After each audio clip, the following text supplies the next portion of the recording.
And now, Good Mike Work Commentaries and Greg Morgan presents the Winged Eagle Podcast.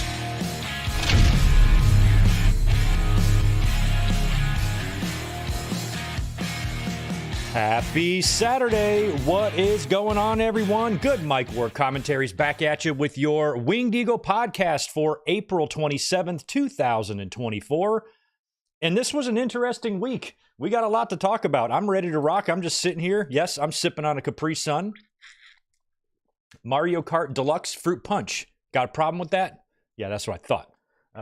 We are going to have some fun with this one today. What a weird week. And interesting wrestling shows, interesting wrestling news, and news that I wouldn't have fathomed I'd be talking about a week ago, just with some of the headlines and sentences that are going to come out of my mouth today. Interesting stuff. We're going to talk about last night's WWE draft that got off to an honestly very uneventful and boring start last night on SmackDown. We are also going to talk about what we might see on Monday's Night 2 in the draft. We will be here for a review on Monday night, by the way. We're also going to preview Backlash, and we're going to talk a lot about AEW, including last week's Dynamite. You've already heard some of my comments on that in a mic drop that I released on Thursday, on Tony Khan's bump that he took in the closing segment of Dynamite. So I talked all about that earlier on in the week. What I have not talked about yet, though, is Tony Khan showing up at the NFL draft. Apparently, he's still there rocking the neck brace all weekend long, selling the injury that he suffered on Dynamite, but also the fact that he made some more interesting comments about WWE taking more shots at WWE.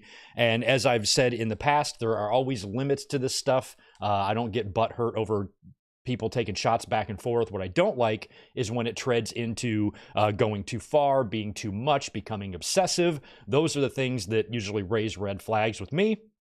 And maybe Tony Khan, even though there's a part of me that can understand kind of his comments, but these are the type of things that just aren't going to do his company any favors. Some shots are fine. When you're number two, you got to take shots. Number one ignores number two. Number two, you got to take some shots sometimes. But when you tread into becoming obsessive, that's when I'm like, okay, that's enough.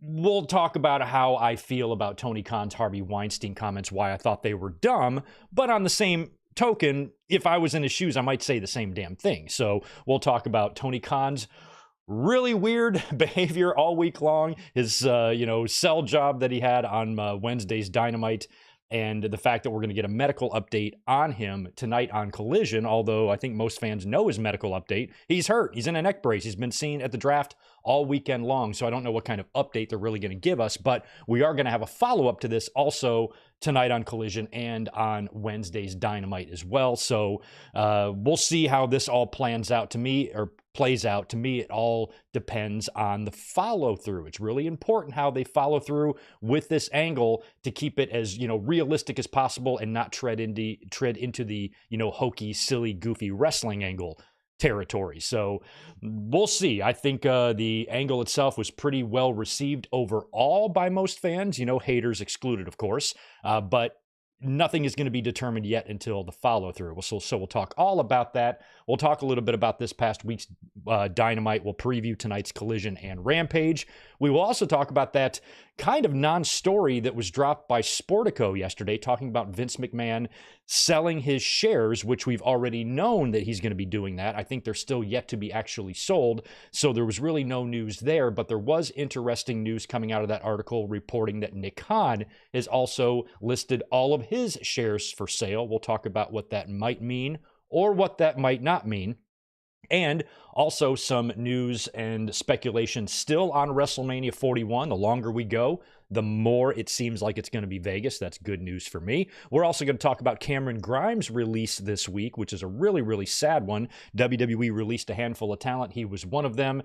He's heartbroken over it, but I think Cameron Grimes is going to be just fine. We'll talk about that. And like I said, we'll run through last night's SmackDown, which had a couple of interesting matches on there, including the main event, which saw Cody Rhodes taking on Carmelo Anthony. But we had 4 rounds of draft last night on SmackDown and then an extra round that took place on social media. We will cover all of that, and that's pretty much what's going to be on the menu for today. We'll probably talk a little bit about this coming Monday's Raw, because I think we have a match or two announced for that, as well as Dynamite, and we'll run through the Backlash card, which right now I believe only consists of 3 matches. I think we only had 2 originally scheduled, and then they tacked on 3 of them last night on SmackDown, or maybe 2.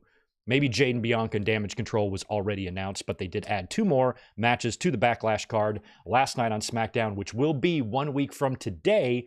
May the 4th be with you, and it's going to be airing for me at 10 a.m. in the morning. So we're not going to do a watch-along for Backlash next week, but I will be up here probably right around this time, probably normal Winged Eagle time, and we will review Backlash. So keep a lookout for that. I'll post a link this week for the Backlash review that will be next Saturday here in replacing just the standard Winged Eagle podcast. And also, 1 week from tomorrow, there will be May 5th, there will be no classic watch along. But guess what? There will be a classic watch along tomorrow. Unfortunately, next week I do have plans, but tomorrow we are going to be watching WCW Spring Stampede 1994, headlined by Ric Flair and Ricky the Dragon Steamboat, and this is just a couple of months before Hogan got there. I think by this point they were already talking to him. It was pretty much a done deal that he was coming in, but he had not made his debut yet and wouldn't make his debut for the next couple of months. So it was interesting here how they were in kind of pre-Hogan transition here in WCW. And 30 years ago, Spring Stampede 94 went down. We're going to watch that tomorrow, and the link is already up on the channel right now. So there you go. There's just a little what's going on here on the channel and what to look for this week, this weekend, and next week. And now we can start getting into our business today. Hope you guys are having a good one. Please do me a favor, smash that thumbs up button and subscribe. Memberships are open, super chats are open, all that good stuff as usual. And I hope you guys are having a great Saturday thus far. Let's cruise to the chat. Say hello to people who are here, like Jay Lambo, Tatanani, and Max Pokebra. What's up, dude? You're in Los Angeles for the weekend. What you doing up there, man? Wish I wasn't busy. I'd come up there and see you. We got George Morris dropping in $5. Hey, Greg, how are you doing? And how is Tito? Did you see the Sherry Dark Side of the Ring and what happened to her son? He is horrible shape. Be safe. Yes, unfortunately, Sherry's Dark Side of the Ring is not even in my notes here, but I did watch the episode this past Tuesday, and that was a rough one because I was always just a huge Sherry fan, not as quite as big as an Elizabeth fan, of course, but Sherry was always, a big part of not only my wrestling childhood, but, my teenage years too, just watching her in WWE and WCW. And I was, kind of apprehensive to watch her Dark Side of the Ring because I knew it was so heavily influenced by drugs. I know drugs was her big thing. That was never really any secret. And so I knew we were going to hear some of those sides of her, and the situation with her family and her poor son, who apparently is not revealing his medical condition, but he is very, very ill. You can tell he obviously has some sort of a cancer or whatnot. He has really hard time speaking because I think he's kind of got what Bobby the Brain Heenan had, kind of similar to that, it seemed like. And, he kind of needed subtitles to understand him, but he seemed like a really nice kid who held no grudges. I mean, if anybody had a reason to hold one, it was him. But, with what happened with his mother and her leaving to go focus on her career, and the fact that his father, remarried, and he had a stepmom who apparently got along really well with Sherry, and he had 2 moms, and he loves them both, and he loves his mom, Sherry, and he loves his mom, Pat, I believe, and that was a really heartwarming part of the story, that there was no bitter feelings there, and the kid, despite the rough life that he had, complex relationship with his mother, and growing up to, become, what appears to be, very, very ill, to remain just that positive and have that much of a positive outlook on life. That's what I took away from Sherry's episode, is just how well her son seems to be dealing with the life that was dealt to him. And I really admire that. And Sherry's story was very, very sad, but, at the same time, it's not any crazier than a lot of wrestlers' stories from that era. And the fact that she was a woman in that era during that time period as well, kind of set her apart from others. And she was one of my absolute favorite personalities, wrestlers, and especially managers. When you think about the people that she backed up, Macho Man Randy Savage, Ted DiBiase, Shawn Michaels, Booker T. It really was a who's who there. She was a solid wrestling manager, and she was nuts. And that was what was so great about her. She would mix it up. She would just punch and kick with the men, and fight them and get blood and sweat and tears all over that fucking ring, no matter what she was doing. And she was a legend and one of my all-time favorites. But I knew watching that one, it was going to be rough.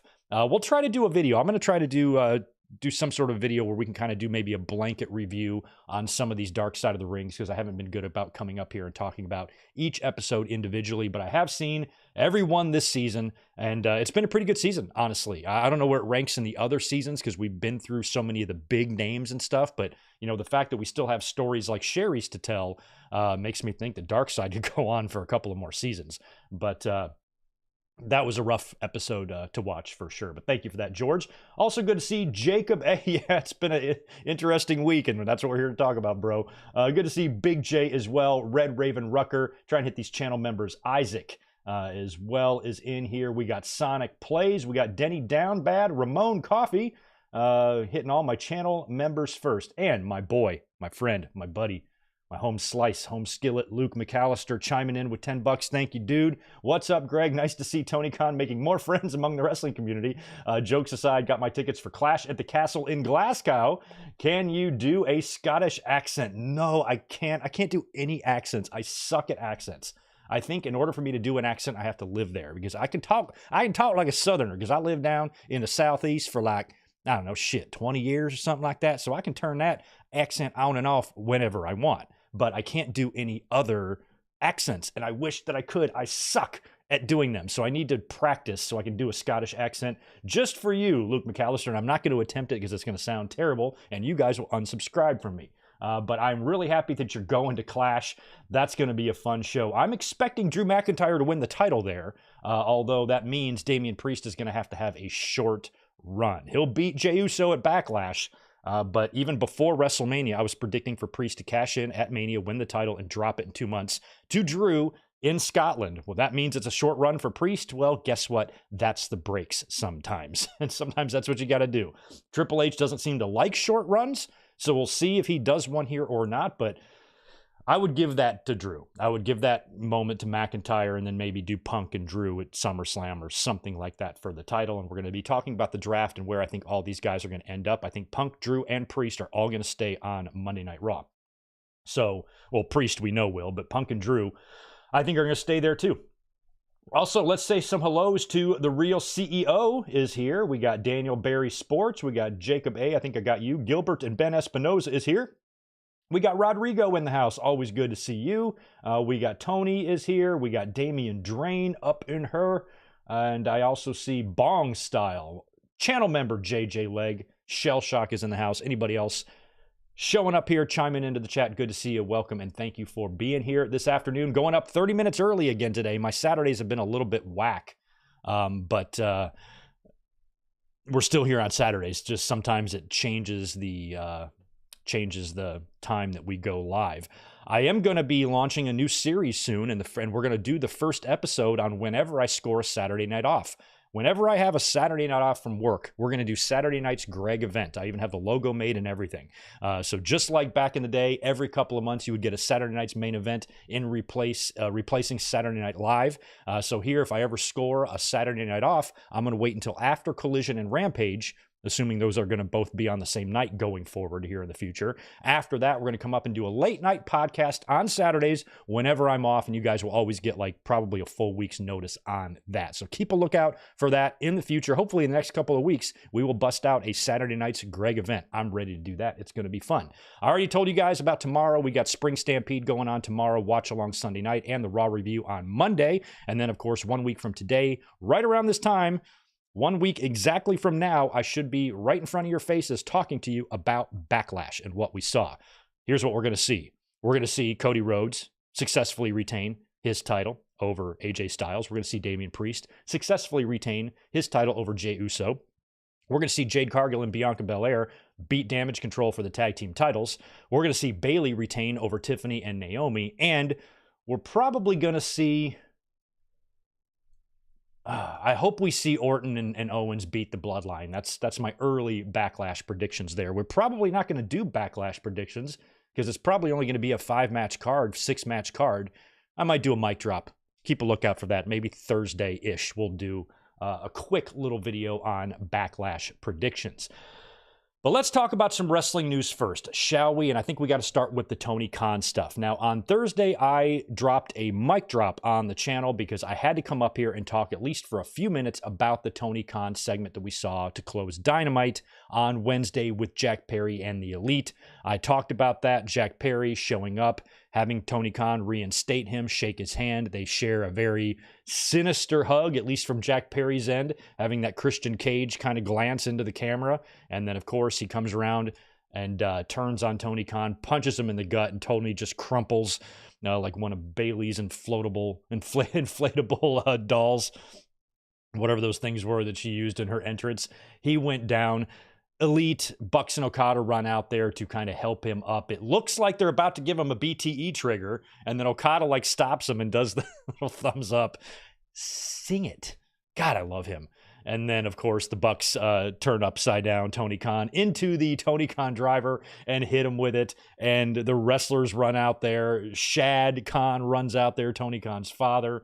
And immediately, as soon as Dynamite went off the air, out of everyone's mouth, everybody said the same thing. Yo, the NFL draft starts tomorrow. Tony Khan works for the Jaguars. He's an executive there. He's going to be in that war room, that draft room. He needs to be rocking a neck brace. And he did. He did show up to the NFL draft wearing a neck brace. I loved this. The announcers had a lot of fun with it. You know, I had the draft on at work in our bar. And so I don't pay attention to the NFL draft at all. I do not give a shit about it. I've kind of been checked out of college football for probably 10 to 12 years now, so I have no idea who the Heisman Trophy winners are, or scoring leaders, or best quarterbacks, or anything. I don't follow any of that shit anymore at all. Thanks, YouTube. But I did not know that it's such a big deal. They do fighter jets and the national anthem for the fucking draft? Are you kidding me? In Detroit, they showed, I guess, outside of Ford Field, what had to have been 1 million fucking people all standing there outside watching the draft. Lions had like the 27th pick or something. They're not even near the top. So I'm just blown away that the draft gets this much pressed. Obviously, drafts have always been fun, you know, especially NBA drafts throughout the years, the lotteries and, you know, who's going number ones and the LeBrons and the Carmelos and whatnot. But there's always a few picks that you're very curious about and where they're going to go. It's just, I didn't realize the draft is ballooned up into this huge thing for the NFL. So we had it on in the bar, and then I start seeing, I'm looking at Twitter too to see if there's any pictures of Tony Khan. And then finally he's shown on TV, and I nudge my bartender. I'm like, see that guy there with the neck brace on? I'm like, he owns a wrestling company, and last night his wrestlers like beat him up in a storyline, and he's wearing a neck brace, you know, because of the injury. Like, no way. And I had to show him on my phone, and they were just blown away by this. So I thought that was really funny. It was funny to watch and hear the announcers mention his neck brace and why he's wearing the neck brace. So the fact that he wore it and he's been wearing it all weekend is great, because he did not want to show up there without it. And I feel like that was probably the intent the whole time.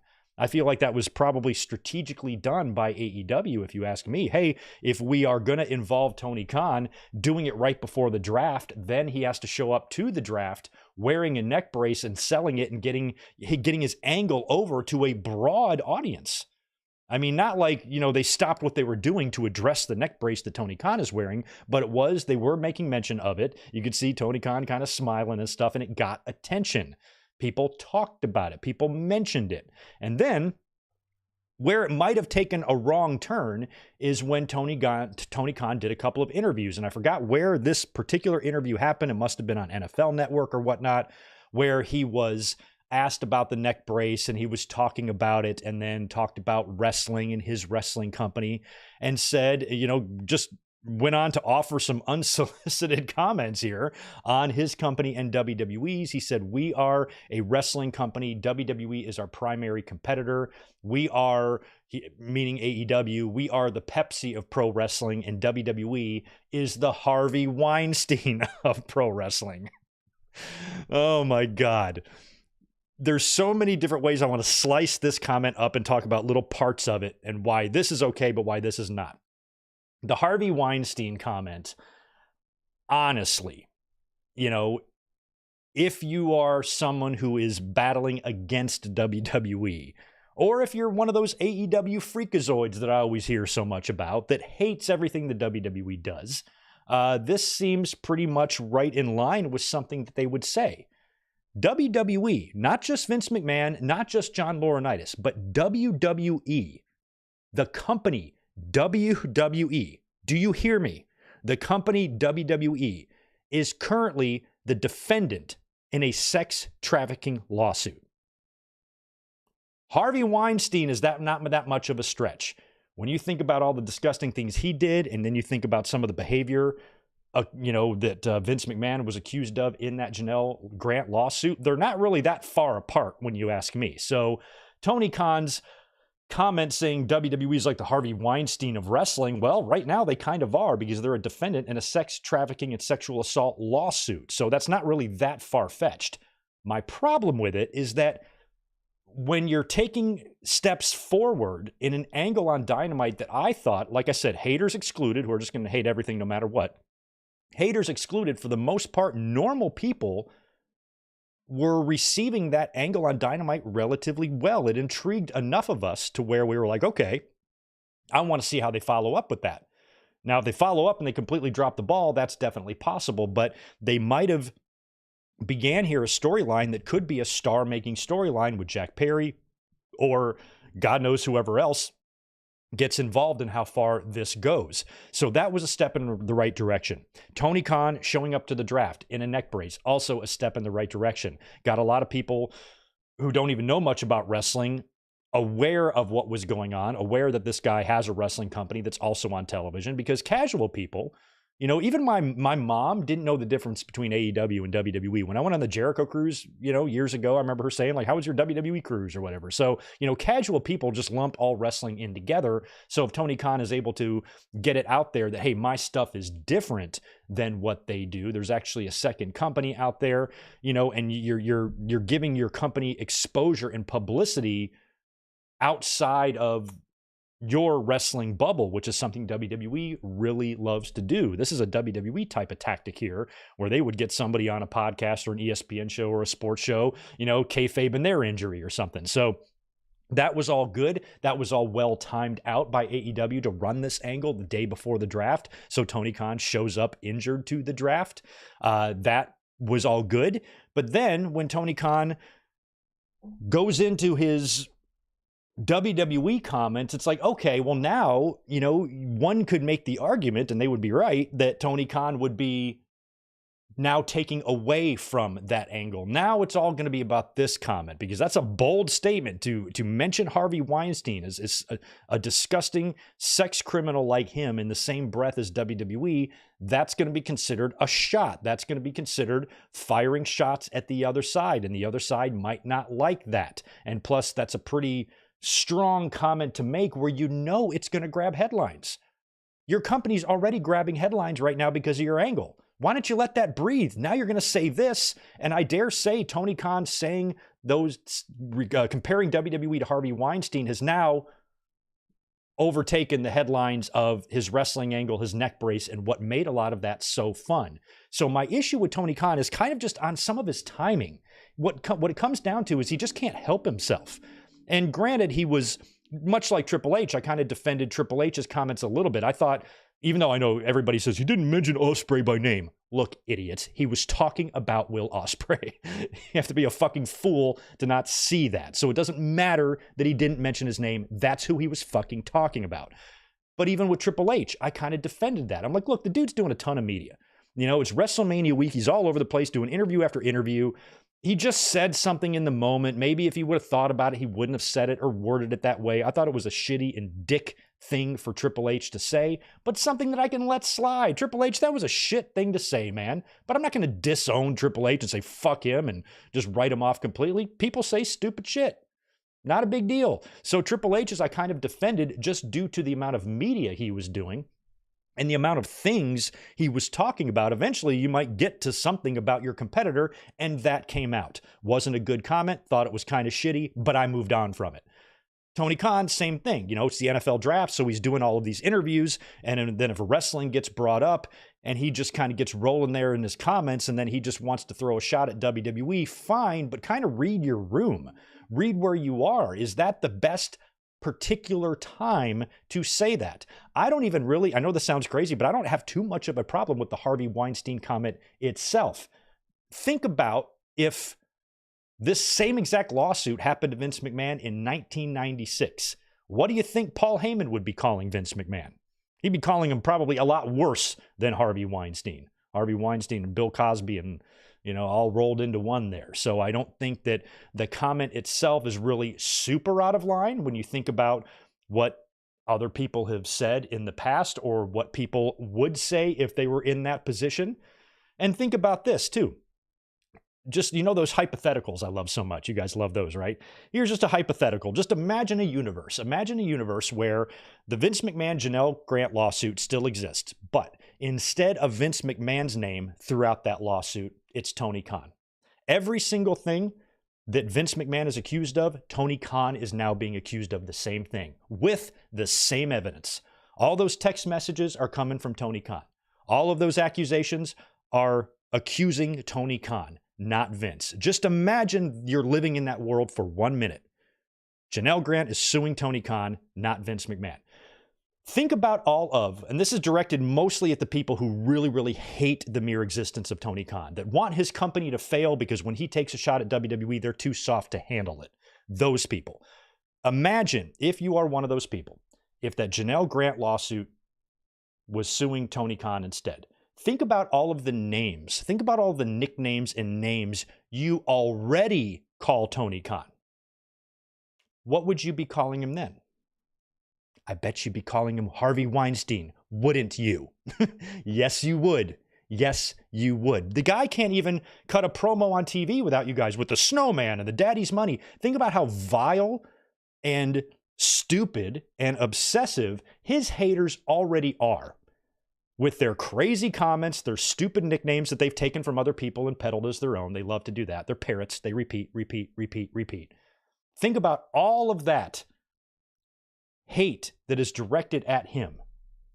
And then if you were to add something like this, and the fact that these people get offended, I can't believe he would call WWE Harvey Weinstein. I'm like, bitch, you would call him worse. You have called him worse. I've seen, you got Jim Cornette peddling this Kenny Omega's a pedophile bullshit. None of that's true. This is just things they've decided are true. It's not even true. So imagine if you learned something that is true. Imagine if you learned something as vile about Tony Khan as we learned about Vince McMahon. Think about the names you would be calling him. You're already unstable. You're already out of your fucking minds. You're already calling him every sort of horrible name in the book before he's even broken one law. The only thing the dude does is act awkward on TV and take a couple of shots at WWE that you can't handle. That's all he's done. And look at the hate that he gets. So imagine if he really did something bad. Okay? So all I'm saying is if you're going to fly off the rails and head like Eric Bischoff and Cornette, I'm sure their heads are exploding because Tony Khan compared WWE to Harvey Weinstein. I'm like, well, think about all the things you've compared Tony Khan to. This is a guy that hasn't broken one single law at all. He's just sitting there living his life. His only real crimes are being awkward as all fuck and maybe having a poor decision-making process when it comes to the timing of his shots to his competition. Those are his biggest crimes. And you have people wanting to chop his head off for that. So all I'm saying is it's that you can dish it out, but you can't take it. The fact that people got so mad and offended that he compared WWE to Harvey Weinstein, I'm like, what do you think you'd be saying about him? If Tony Khan's name was in that lawsuit, what would you be calling AEW right now? The things you would be calling that company: sex trafficking, pedophile playground for Tony Khan and all these fucking pedophile, sex offending wrestlers. You guys would go so overboard with it that you would just bullshit yourself into believing anything. So Tony Khan saying and comparing WWE to Harvey Weinstein is no crazier and no more out of line than anything on any of y'all's timelines. So don't pretend you're offended for a fucking minute, because you're not. What you're offended about is that Tony Khan's made you mad. What you're offended about is his existence drives you crazy. That's really what people are pissed off about in terms of his haters. What I'm upset about is the fact that he made this comment right after he's in the middle of what looks to be the beginning of their biggest angle they've ever done.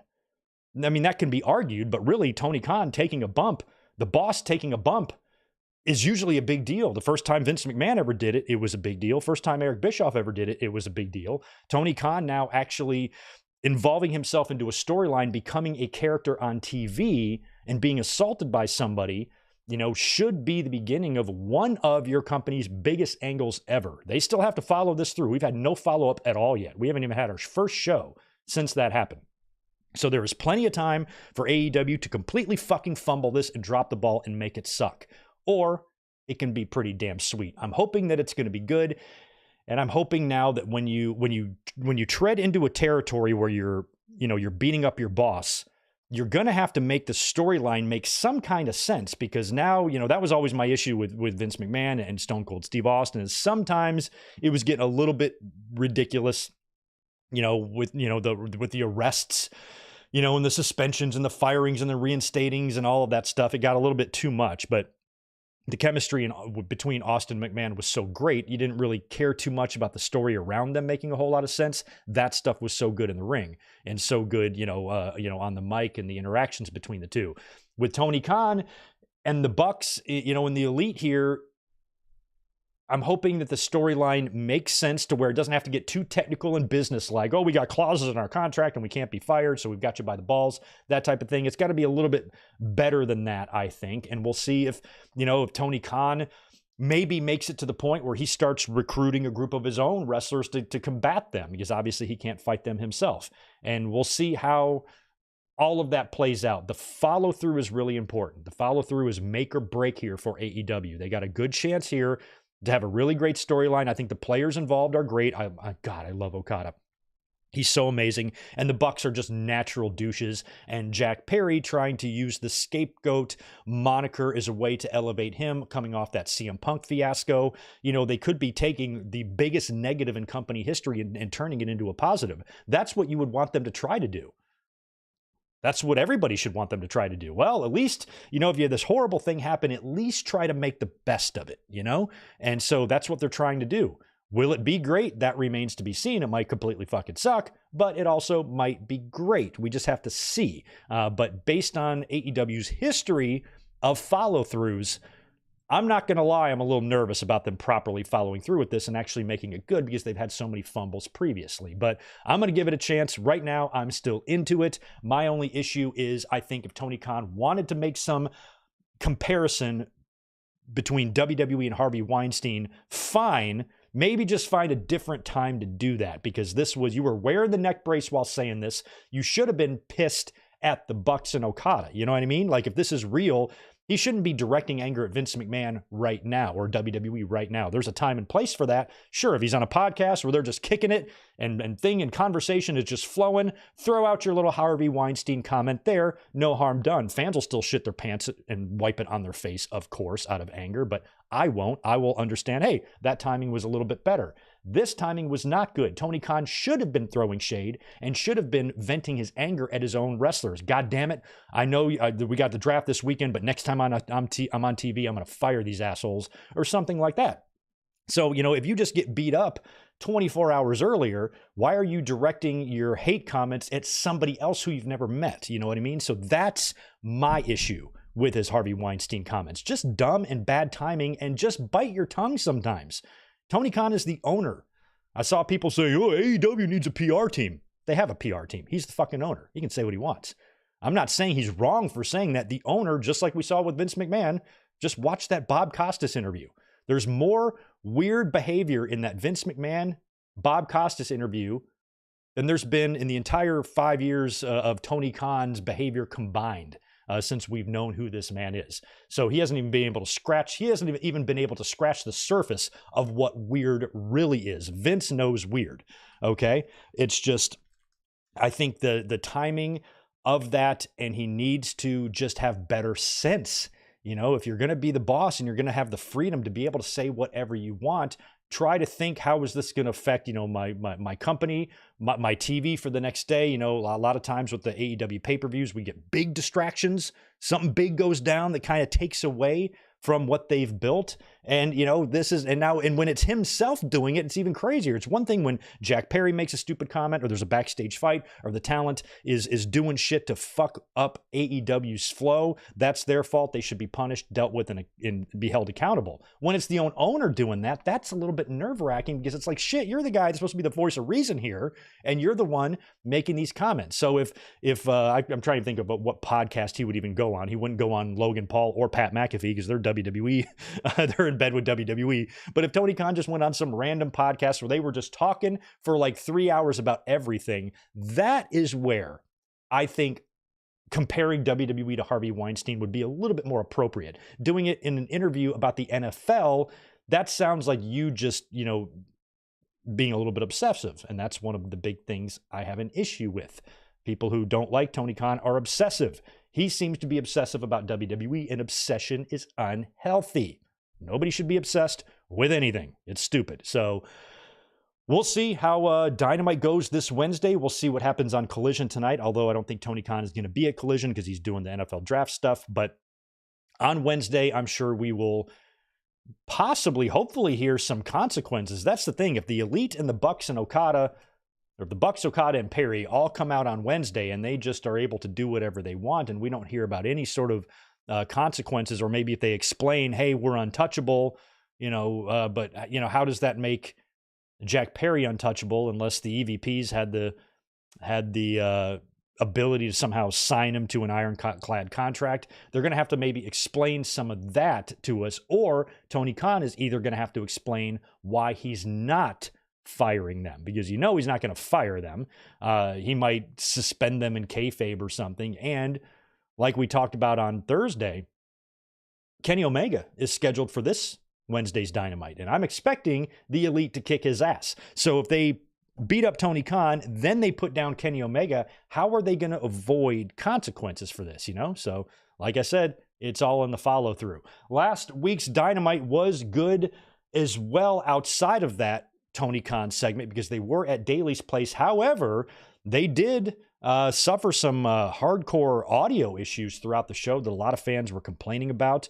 We had some good matches. Ospreay won that gauntlet match to become the new #1 contender for Roderick Strong's international title. And I like what they're setting up here. You've got Okada with the Continental right now. You've got Swerve as your AEW World Champion. You've got Copeland as your TNT Champion.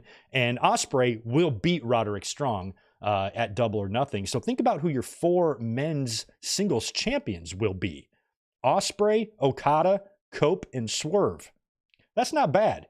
Now, Copeland might drop the TNT at Double or Nothing. That's possible. But I like that basically, once Ospreay beats Roddy, you're going to have your 4 men's title holders, all main eventers. All main eventers. You would think, in theory, that Okada and Ospreay should elevate those Continental and International titles quite well. The TNT title's already been worn by some great names, so not much to do with that one. But those other championships are really going to be brought up, by the likes of Okada and Ospreay, and you're going to have some pretty damn good wrestlers holding your championships in that company. And I like that both companies right now, WWE and AEW, have made their secondary titles pretty important. They have. Intercontinental and U.S. title definitely feel improved and more interesting over the last couple of years in WWE than they have in the past. And now with Okada and Ospreay about to take these 2 underneath belts and really give them a boost, I think that's all really good news. They also have the IWGP title floating around there because Moxley currently holds that. He beat Powerhouse Hobbs in a title match on Wednesday. Hopefully Hobbs is okay there. Still never saw anything about his potential injury, but he did hurt his leg in that match, so hopefully he's all right. We also saw Trent turn on Chuck as well. Chuck Taylor, the two of them are having a parking lot brawl apparently tonight on Rampage. And of course, Tony Khan got attacked. Now, the Dynamite rating was low, not great, came in below 700,000. Now, they were up against the NBA playoffs and whatnot. And, I think the more and more we go here, the less and less ratings are really, really going to matter. So all of you haters, enjoy whacking off to low ratings while you can, because, I think that these aren't a really good indicator of a lot anymore. And I think that wrestling, like WWE's numbers, think about how hot WWE is how they're selling out arenas, but their ratings are nothing compared to the Attitude Era. Even though the attendance is, I think their attendance and their gates, if you compare their numbers for pay-per-views to numbers from 1998 to 2001, you're going to see comparable attendance figures across the board there in WWE right now. But you're not seeing that with the ratings because TV's different. Even though WWE's pulling in 1.7s for Raw and 2.1s for SmackDown, that's low compared to the Attitude Era. It's because we don't all watch the same way anymore. Not everybody's watching through a Nielsen box. Not everybody's watching through cable. You have DVR now. You got YouTube. You got illegal streams. You got lots of other ways to consume the product. So even though Monday Night Raw might do 1.9 million in the ratings, to me, 4 million people at least watch that show. If you combine everything else, the DVRs and the internets and whatnot. So I think WWE and AEW's ratings are probably double that, if you add everybody watching on all accounts. But this was very low. Even for playoffs or whatever, they dipped pretty low there. But, at the end of the day, it's not going to matter. Ratings aren't the same. I mean, the fans who really, really hate on AEW, they're looking at AEW's low ratings and comparing them to numbers from WCW in 1999. And that's just not, those are two completely different worlds. And plus, it's not about what you think. It's not about what your limited education thinks. It's about what the networks think. And no matter how many times you want to whack off over a number, bottom line is AEW is 2 or 3 on cable every single Wednesday. So they're not going to go anywhere, and they're really going to be safe if it's starting to look like the NBA might actually be leaving Warner Brothers Discovery and leaving TNT, where they've got like the top rated studio show for the past, 20 years. I love the NBA on TNT and that music and that song and Chuck and Shaq and all of that. I'd hate for them to leave TNT, but if they did, that would bode really well for AEW. We already know I'm not concerned at all with them re-upping their TV rights deal. I think the main concern is how much more of an increase they're going to get. Re-signing and re-upping with Warner Brothers Discovery, that'll happen. There's no danger of that not happening. So if you think there is, I'm sorry to disappoint you. They're not going to go away. I think the big issue internally in AEW is to see how much of a rights fee increase they can get. They will get a higher one if the NBA leaves. I think Warner Brothers Discovery will view AEW as a bigger priority if they lose the NBA. And think about if they do lose the NBA to Amazon Prime. And I think whatever deal is in place here, Warner Brothers has a chance to match it, I think is what the story is. Or maybe they keep NBA on in a limited capacity, maybe only for playoffs or something like that could still be worked out. But if they lose the NBA completely to a streaming service, we got WWE going to Netflix. That's going to be the future. There's going to be a time in the very near future. I already think ratings are kind of a joke as it is, because when you look at how hot, and I won't even use AEW as an example, I'll use WWE. When you think about how hot WWE is, you would think the ratings should be a little bit higher than what they are. The ratings are great. But when you compare it to the attendance and the overall enthusiasm in pro wrestling, it should be higher. And if we had the same technology that we did in 1999, right now, I think you would see huge increases in both shows in their ratings. People just watch shit differently. And I think WWE fans do that. And I think AEW fans do that as well. So AEW number going 680,000 or whatever it was, 668,000. I think that's low. That is low. But in the grand scheme of things, it's really not. So I think fans just compare that to WWE or compare it to the old days. And that's a little bit short-sighted, I believe, because one thing that I've noticed amongst the people that are just shade throwers at AEW, they've got the most basic and limited thought process here that you can have. Basically, their thought process here is that WWE is at the top and anything underneath WWE is shit, garbage, mud show, not worthy of existing. Even if you're number 2. So how you measure success is WWE is the best and everything else below it completely sucks. What does that make your life? Where do you rank in this whole thing? Because I laugh at the people who tweet the hard cam picks and tweet these numbers and tweet that and those numbers. I'm like, okay, the only thing you're comparing this to is WWE. AEW is the number 2 wrestling promotion in the world. So when you compare their numbers, you're comparing number 1 to number 2. You're not comparing number 1 to number 100 or number 1 to number 5 or number 1 to number 10. You're comparing number 1 to number 2. There is a noticeable gap there. But if that's what gets your dick hard, that's weird, isn't it? Because there's a number 2 to everything. You probably like the second best brand of some other product. Some of you might prefer Pepsi, who's smaller than Coke. Some of you might prefer Cheerwine or RC Cola, which is smaller than Coke, but still kind of tasty. It just depends. So I just laugh that we're measuring success, that if you're not WWE, you suck. Is that how simple our minds have gotten? That you laugh and throw shade and get excited about low AEW numbers? No matter what you do and how excited you get, they're still the second biggest promotion in the world. For pro wrestling anyway. So that doesn't seem bad to me. I don't get the mindset. I don't get showing off how big WWE is. We know. I love WWE. Watch them every fucking week. Do reviews on their shit right here on YouTube. We know about them. We're well aware of their size. But I don't get excited that they're so much bigger than AEW. AEW's 5 years old. WWE's 60. I would expect them to be bigger. AEW has grown themselves into the number 2 wrestling promotion in the world in 5 years. Those are accomplishments to me. But instead you got the Eric Bischoffs and the Cornettes, that their job is to peddle how shitty they are. Why is the number 2 wrestling company shitty? Where did Smoky Mountain rank?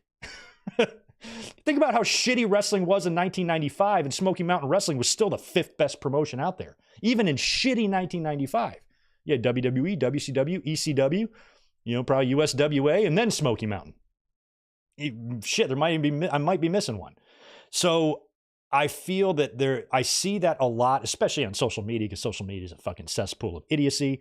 But it's funny that that's how they measure success. The really, really hardcore bad faith haters that are just engagement farming fuckwads that just throw shade. I'm like, I just don't understand that. I don't understand that logic. That's my point. I don't understand how you can look at all of the wrestling, pro wrestling in the world, and you take the top 2, and you are just pleasuring yourself to how much bigger number 1 is than number 2. Okay. If that's what you need to get your rocks off, I'm not going to kink shame you. I just think that's stupid. I don't understand the thought process or the logic behind that line of thinking. Is AEW as big as WWE? No, not even close. Will they ever be? No, they won't. They will. I think AEW will be around forever, but will never be as good as big as WWE ever. They have no shot at that in my mind, unless TKO strips and sells off WWE and all its parts. AEW will not be the industry leader ever in my mind. That doesn't mean they suck. That doesn't mean they're not worthy of existing. That doesn't mean they're a mud show and a fucking joke that shouldn't even be on television. That's your own mind running crazy in your head because you have nothing else exciting or special to live for. So you obsess and you hate and you spread your hate. And then the people who are feeding you hate, you gobble it up and you don't even wipe your face off. So it's a mess. And I think Dynamite's numbers being compared strictly to WWE, and that's it. I think that's weak, and I think that's short-sighted. So I'm not too concerned about Dynamite going anywhere. I'm really hoping that the NBA does move to Amazon Prime, because I would like to see a lot of stuff move. I'm excited as hell for Raw to go to Netflix, guys. I'm curious how far they can go. That means we're not going to get, commercials? We can swear now and shit. Like, that might be the future.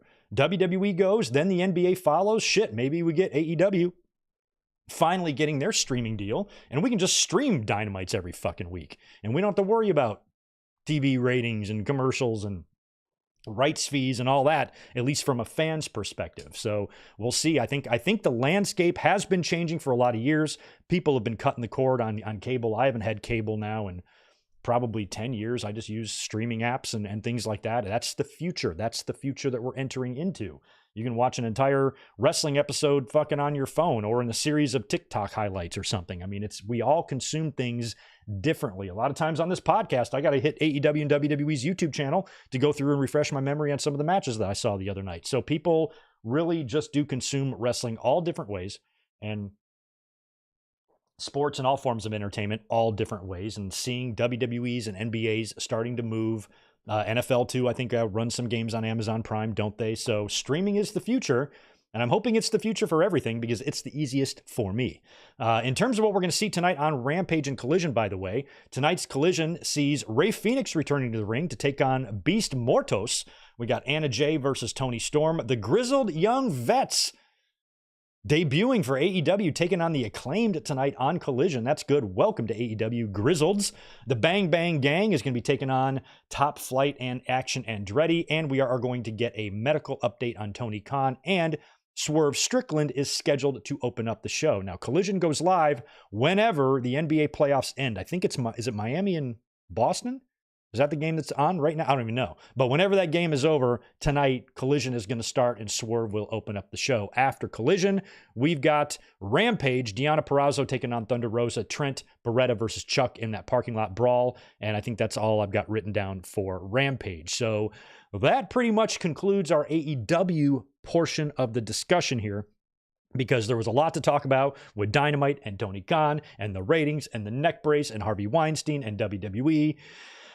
And the Elite and and everything. So hopefully we've gotten through all that now. Let's switch gears and talk about Vince McMahon and Nick Khan. There was a Sportico article that was released yesterday that may or may not have had some interesting news in there. And I'm going to read you a couple of paragraphs here. Here's what the Sportico article said yesterday. TKO, which was formed with the purchase of WWE last year, filed a prospectus Friday afternoon showing that McMahon may sell up to 8.2 million shares he holds in the company, worth more than $776 million, at TKO's closing price of $96 on Friday. While the filing suggests McMahon is exiting the business, he previously had listed all of his TKO shares for sale in September after the company was created. McMahon sold 8.4 million shares in November, another 5 million shares in March, and nearly 3.5 million shares in early April. So all that's telling us here is that it was just reiterating and reaffirming what we already knew a couple of weeks ago, that Vince McMahon has listed his remaining shares with WWE and TKO up for sale. Once they sell, he will be completely divested from the company. Apparently, that is not a done deal yet. I don't think those shares sold yesterday. I don't believe. So a lot of people were taking this article as the announcement that Vince McMahon sold the shares. He is not. All this did was reiterate that they have been listed. So really no news. There's no news in this article. But the next paragraph might be newsworthy, and again, it might not be. I'm not a business guy, so I don't know. Also listed as a seller is WWE President Nick Khan, who filed to sell what appears to be all of his holdings of 234,000 shares, an amount that includes restricted stock units, which the executive has amassed. Khan listed the same shares for sale in the same September prospectus, and to date has not sold any WWE stock. He also remains in his position in the companies. In both cases, the filing makes the shares eligible for sale, but doesn't mean they will be sold. In practice, across the corporate world, such filings typically result in the sale of the listed shares shortly after. So I don't think Vince or Nick Khan have sold his shares yet. Vince McMahon selling his, we already knew. We're just waiting for the confirmation that those shares have officially sold, and then we can finally just wash off Vince's stink off of us, at least for now. Nick Khan selling his shares. I didn't think this guy was going anywhere. It didn't seem like in recent interviews that he was giving during WrestleMania week and all the media that he was a guy that is on his way out. So I don't know what listing all of his shares for sale really means. He has unloaded shares before. This is nothing new for Nick Khan. He's done this several times, and we've heard about him doing this. But when it says he's listing the rest of his holdings, it makes you wonder if he's maybe preparing for an exit as well. So he's going to be affiliated with WWE in title only once those shares are gone. So even though normally I think that would be a non-story, it's just the business end of things, executives are unloading shares, who the fuck knows, but it should be at least thought about that we're in the middle of this Janelle Grant lawsuit. Nick Khan, was kind of listed as one of those corporate officers or whatever. I think his name is in that lawsuit somewhere, right? And we do know that there still could be more shit coming out. So maybe WWE knows this too. Maybe Nick Khan knows that there's going to be maybe incriminating evidence on him, or there's going to be some more news coming out that's not going to be a good look for the company, and he might have to leave. This is all just Greg speculating about shit he doesn't know about. I'm just saying you at least have to wonder that. If the Janelle Grant lawsuit and everything wasn't going on, and we read this story, I probably wouldn't think much of it or care. But when you see that Nick Khan is unloading all of his shares, and we're right in the middle of a really, really kind of ugly lawsuit in time in WWE right now, where there's still information that we haven't gotten yet, it makes you wonder if the other shoe is going to drop soon or something. Or it could mean nothing at all, and Nick Khan is going to be sticking around in WWE for the foreseeable future, just, not with any stock being held in the company. So we will see if that winds up meaning anything. Now, also, Nick Khan has stated, or did state during WrestleMania 40 week, that he doesn't believe that any of the WWE's top 4 pay-per-views, the Rumble, Mania, SummerSlam, or Survivor Series he said that they will remain in the US and Canada for the foreseeable future. Now, just a couple of days ago, I forgot who it even was, but somebody, I guess, who lives in London, England, mentioned something about getting a WrestleMania in London. This is something we talked about a week or so ago as well, talking about WrestleMania locations and whatnot, and I kind of ruled out London, at least for the future, because of what Nick Khan said. It had nothing to do with London not deserving a WrestleMania, or the fans there would make it a great one. We all know they would. It's just, it didn't sound like that was going to be in WWE's plans in the future. So I kind of, brushed off any London chatter, at least for right now. Well, whoever that was that tweeted Triple H, he quote tweeted them and said, "Let's talk."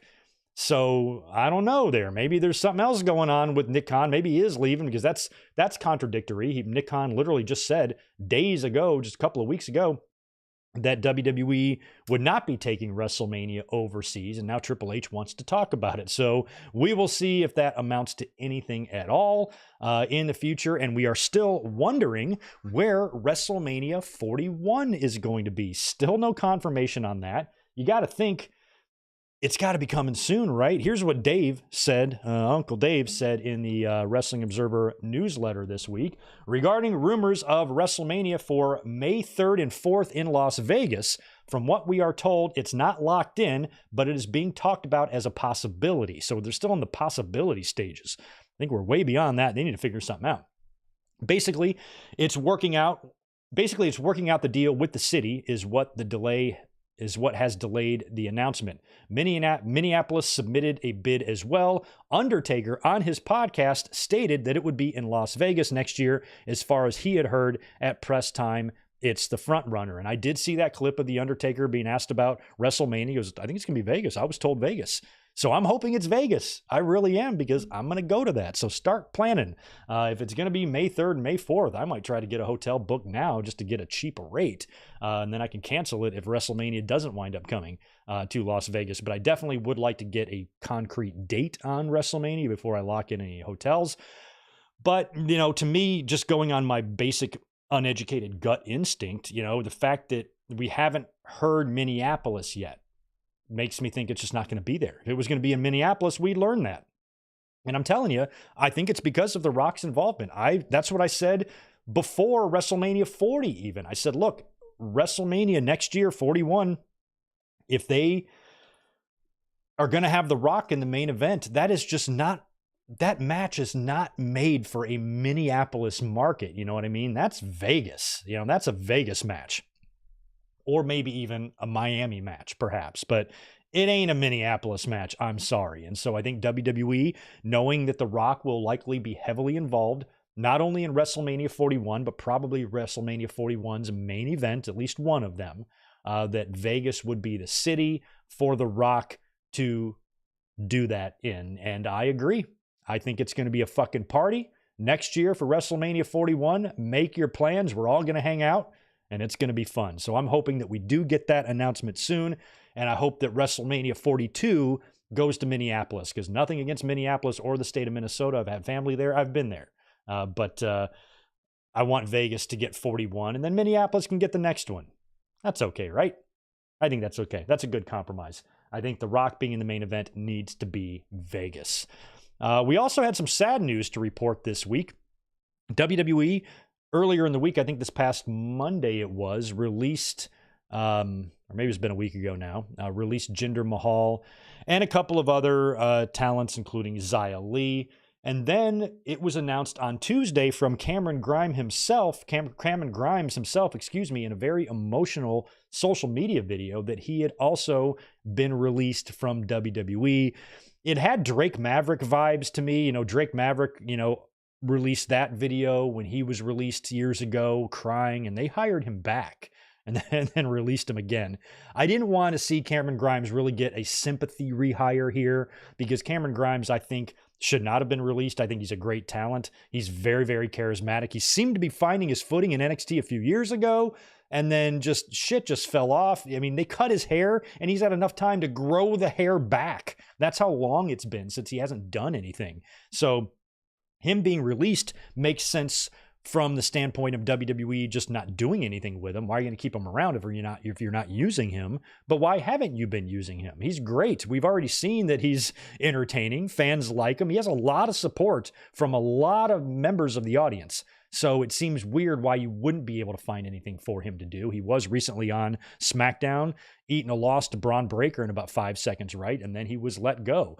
And the video was sad, because that's all he ever wanted to do. It's all he ever wanted to be, is to be in WWE. But he's also using this, as a way to prove to WWE who they lost. And now Trevor Lee is going to be back, and Trevor Lee is going to do just fine on the independent circuit. He is well liked, and he will find bookings. Fightful Select had a quick little write-up on Grimes' release, I think yesterday or the day before.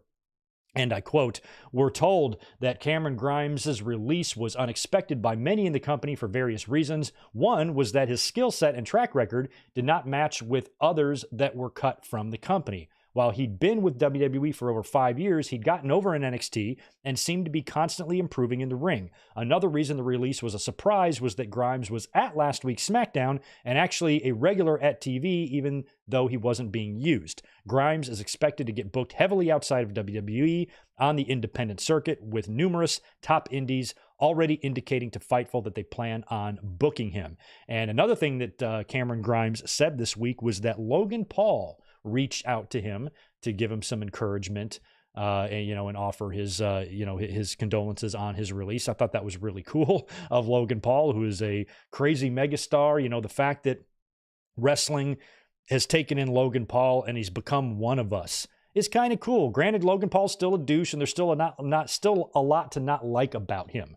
The fact that he's come in, performed so well, and he's kind of like being one of the boys, texting somebody far below, the ladder, than him, and say, hey, keep your head up. You're going to be fine. You're a great talent. I like hearing that type of stuff. So good on Logan Paul for reaching out to Cameron Grimes and wishing him well on his WWE departure.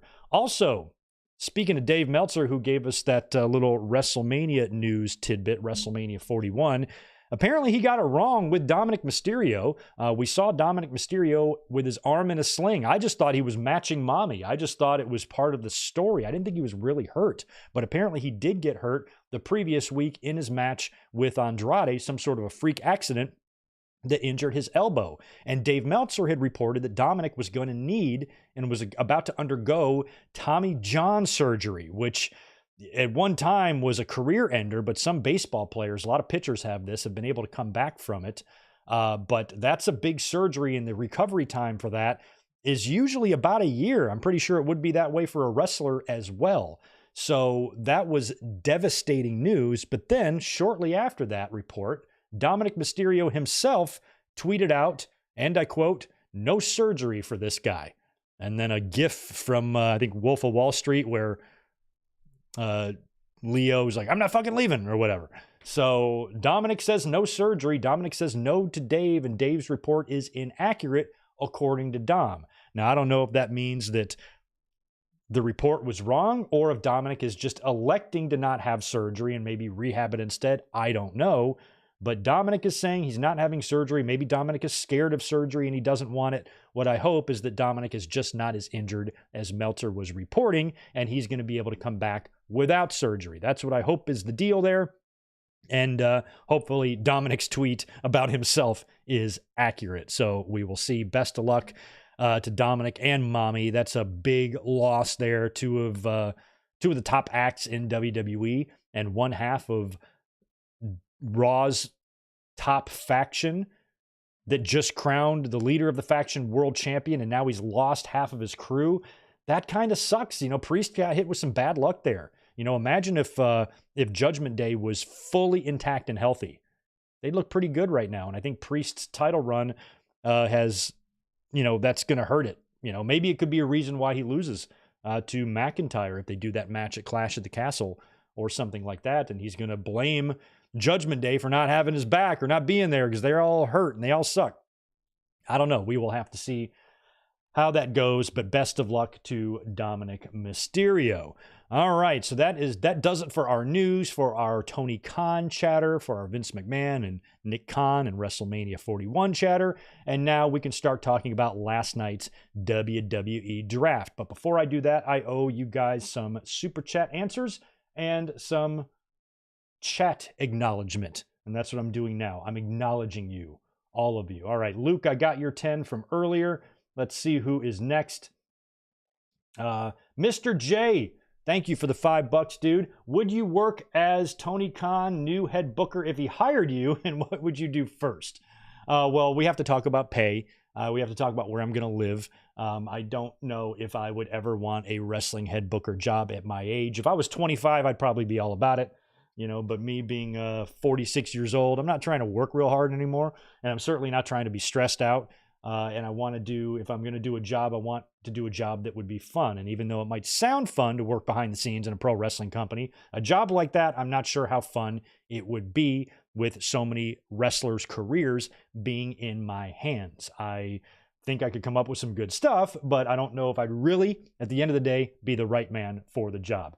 But if I hired him, what would I do first?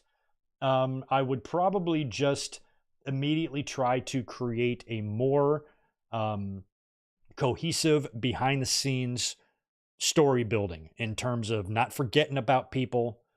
Back in the day, WWE used to, they just have people were on the show like every week. People who had shit to do or are doing stuff are usually somehow featured every week in some way, even if they don't have an in-ring segment plan, they got a backstage thing, just making sure that nobody gets fallen through the crevasses, get your people all lined up, put them in directions and storylines you want them to be in, and make sure that nobody gets forgotten about. And if they do, release them or do something else with them or whatever. Just try to get a little bit more organization with what's going on behind the scenes in AEW, because that's been a lot of my problems. Some of the weird, questionable bookings, start and stop stuff, and things looking like they're heading in the right direction only to crumble. People getting forgot about, sitting back there perfectly healthy, not doing shit. Stuff like that. If I could make that a little bit more cohesive and make sure that everybody is on the writer's radar, that type of thing. And I wouldn't be able to do it by myself. I'd want a team of people that can come up with ideas. And maybe I just organize it, but trust me, Mr. J, you don't want me doing that. If I was booking AEW, I know everybody thinks they'd be a great AEW booker or a great wrestling booker. You wouldn't be. Nobody understands it. If I was somehow just inserted as the head booker in AEW and you let me book TV for like a month, you'd have plenty of people saying, who the fuck is this guy? Who's this Greg Morgan fucker booking him? Show me his picture. Oh my God, he's bald. Oh my God, how dumb can he be? It's a hard thing to do. I would probably be heavily criticized for my decisions. So no, I don't want that job. Don't want that job. Sean Martin, appreciate the $10. Nick Khan has a connection to Weinstein. He worked for CAA before WWE. That's true. I did hear that. Maybe Tony's comment and Nick putting all of his shares for sale is more than what we think. That's possible. That is very possible that, Tony Khan, that's what I just said earlier, like put yourself in Tony Khan's shoes. You guys, a lot of people who hate Tony Khan are very good at hating him. They know what it takes to be obsessed with somebody else. So why are they obsessed that if they think he's obsessed with WWE. I'm like, he's just acting like you guys are about him. That's all. he's just mimicking your behavior. So I don't know why you're offended all of a sudden. But also, you're right. Maybe there's something going on there, or maybe he's got some eyes. Don't forget, this guy's a billionaire. He might have eyes and ears everywhere. Maybe he knows about something or knows about some connection there. And plus, like I said, WWE, the company, not just Vince, not just John Laurinaitis, but WWE is the defendant in a sex trafficking lawsuit. If that was AEW as a defendant in a sex trafficking lawsuit, imagine what the Bischoffs and the Cornettes of the world would be doing then. They would be going fucking out of their mind. They already act, like AEW is the Antichrist. I'm like, well, they're not the ones being sued for sex trafficking. That's the other guys. So maybe Tony knew something there and he said something. So possible, but I don't know. I'm not really dialed into, kind of business dealings and what it means when you're unloading shares, and normally I might ignore that. But since all this stuff is connected to WWE right now, any sort of big financial move or big corporate move behind the scenes is probably going to get some attention and at least make us speculate, even though our speculation could be way off. Good to see Rodrigo in here. Thank you for the $2, my friend. I'm surprised Robert Stone was not let go. Yeah, Robert Stone's still around, still doing his thing. And Mr. J's got 5 more, 97 Shawn Michaels versus Will Ospreay. Book it. You guys can make that match, right, in a WWE 2K or something. That would be good. I mean, Ospreay, I dare say, is more athletic than Shawn, but Shawn in a different way. Like Ospreay, I don't know, maybe Ospreay's LeBron, Shawn's Jordan, something like that. Shawn's got that finesse and smoothness, but he's not a guy that's hitting 450 gainers off the top rope through onto the floor and shit either. So that would be a good one. Sometimes when you have two guys that are so good each, their chemistry actually isn't so good. But those are 26 years apart. These two careers, 27 years apart. So in our heads, it would probably be a pretty beautiful match. All right, let's get into SmackDown last night. All right, the WWE draft is now underway. And I got to say, I think the draft last night was pretty underwhelming because they did the pools. And I wasn't aware of the pools. I swear, the weirdest thing happened to me yesterday. I was off and home to watch the draft. So during the day, I'm like looking around for pools. I'm like, are there draft pools tonight? And I don't see any. I failed to check WWE.com because I'm an idiot, but I don't really see any draft pools. And then a couple of hours before SmackDown starts, they were released. I don't see them, or at least they might have been released. I could be wrong about this. All I know is I just missed them. I looked for them, didn't see any, so I assumed that the entire roster was eligible for the draft. So like when the first and second and third picks come and there's no Gunther yet, I'm like, what the fuck is going on?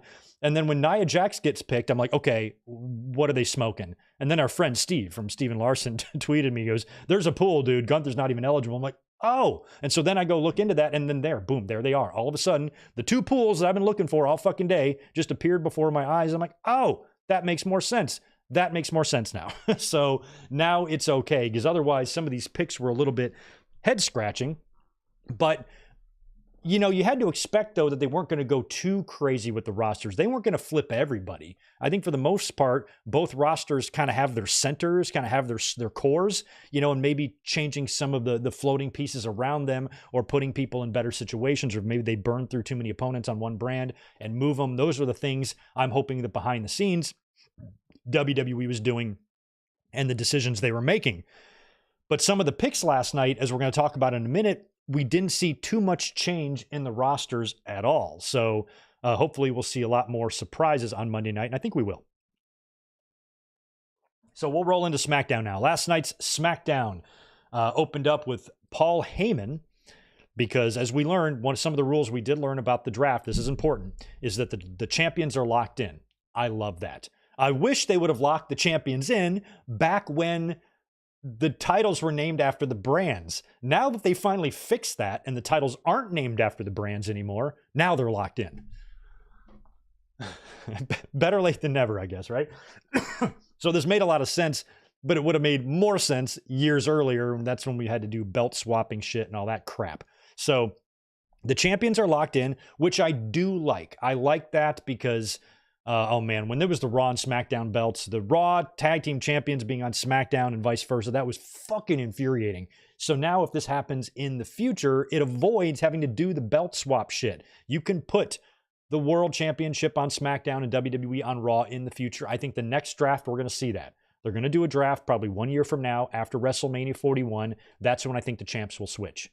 I think we'll see the world titles swap brands next year. But for this year, all the champs are going to remain the same. They might add some crazy stipulation or something next year. They might have to, if they want to keep the champs locked in every year, it's going to have to be a thing, what they'll probably do next year. If they want to keep the champs locked in every year for the draft going forward, what I think needs to happen is both titles need to be on the same brand after WrestleMania 41. So then they have to figure it out. The GMs have to get together and figure out a way to get another champion to the other show, because if you have the Royal Rumble, you can challenge any champion you want. I'm assuming that will still be the rule next year. So if the Rumble winner and the Chamber winner happen to be from the same brand, and then they challenge the champions and then they both win, that might be a catalyst for WWE to swap the championships somehow. But at least they're not named after the brand anymore, which makes everything a lot easier. So champs were locked in. They couldn't move. Also, it was noted that factions could be drafted together. Or was it just the bloodline? They said the bloodline could be drafted together, but what about Judgment Day? I wasn't too sure about those rules. I don't know if, obviously, Priest isn't going anywhere, but does Dom and Rhea and Balor have to be drafted individually, or is Judgment Day going to be drafted as a whole? I feel like they're going to be drafted as a whole, because I think Judgment Day needs to remain on Monday Night Raw unless you branch off one of their pieces. But I don't know how you're going to do that if you've already made it known that the bloodline is together. So Greg ain't too sure about those rules. Maybe you guys can fill me in one way or the other. We'll learn on Monday night. So champs were locked in, and factions, or at least the bloodline, can be drafted together. So we knew that. So the first thing that we see on SmackDown is Paul Heyman announcing to the camera, because as we know, Roman Reigns not a champion. I was assuming Roman Reigns would be the number one pick for SmackDown and he would stay there. But Paul Heyman said that that Roman Reigns, the tribal chief, is withdrawing from the draft because he's not going to be on TV for the foreseeable future, for a long period of time. So why would you draft somebody that you're not going to be able to use?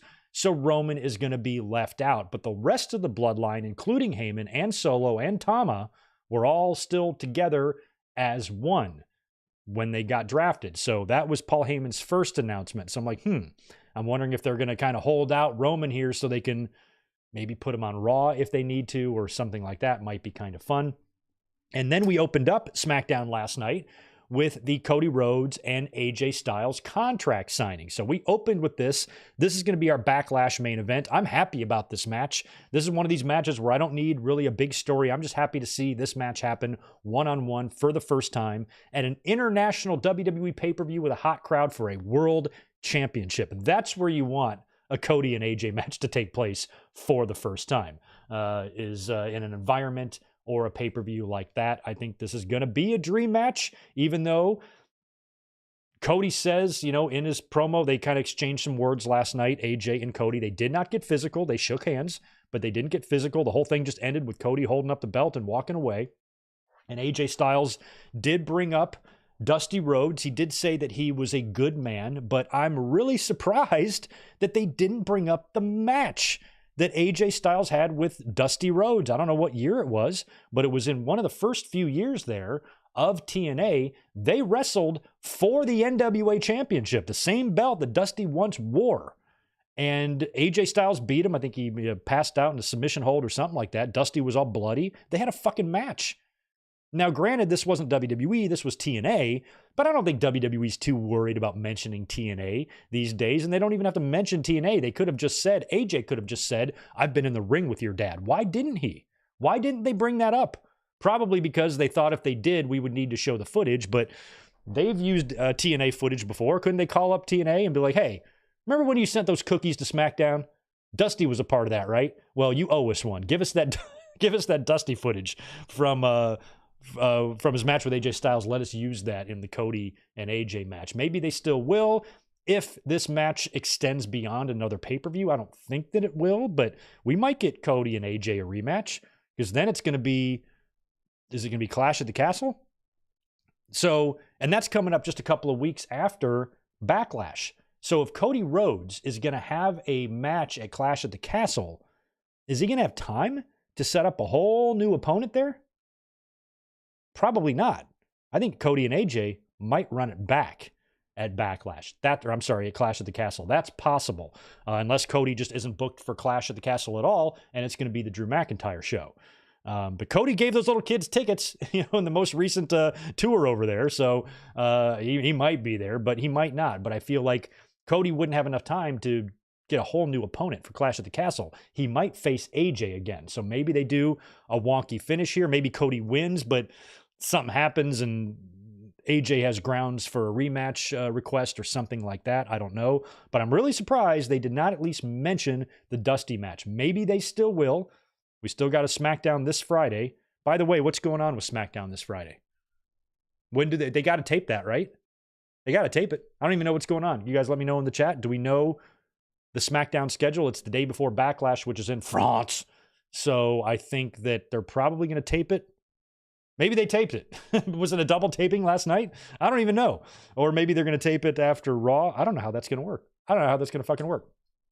I don't know. So we'll see. Maybe you guys know there in the chat. So after the after the Cody and AJ contract signing, Cody starts to leave. And as he's leaving, Triple H comes out. Triple H comes out, welcomes Cody, raises his hand, says, "Hey, come on over here. Come on over here with me." They walk to the podium together, and Cody and Triple H are going to announce the picks for round one. Now, at first I got excited because I'm like, oh, I like that Triple H and WWE is trying to give this draft a realistic vibe. Remember when we were watching the drafts and they would just like flash all of the superstars on the Tron and then just randomly stop on one, and whoever it stopped on was drafted?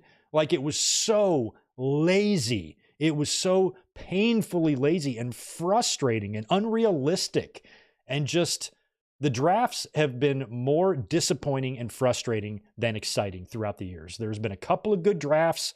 That year where Eddie and Triple H had the match, right, in the main event, that was kind of good. John Cena coming to Raw on the Jericho show was good. They've had some decent ones, but overall, these drafts fucking suck.